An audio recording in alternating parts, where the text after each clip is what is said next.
आहो पनावाय ऐसना मैया पातर बाली फुलावाय ऐसन सुकवा। आहो पनावाय ऐसना मैया पातर बाली फुलावाय ऐसन सुकवा।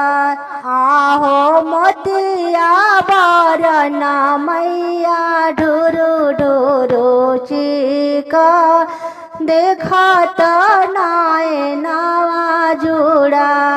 आहो मोतिया बरना मैया ढुरु ढुरु चिका देखत नाय नवा जुड़ा।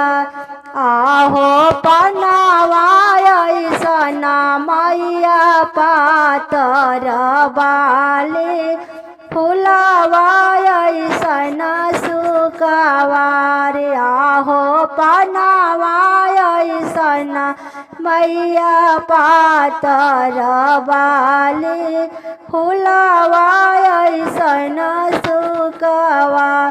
आहो खोली ना देविया मैया सोभरन केवड़िया देखा ना आयो सब लोग। आहो खोली ना देविया मैया सोभरन केवड़िया देखन आए सब लोग। आहो पनावाय ऐसना मैया पातर बाड़ी फुलावाय ऐसन सुकवा।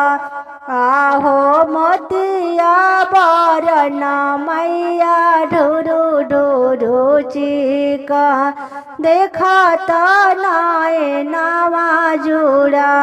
आहो मोतिया बरना मैया ढुरु ढुरु चिका देखत नाय नवा जुड़ा।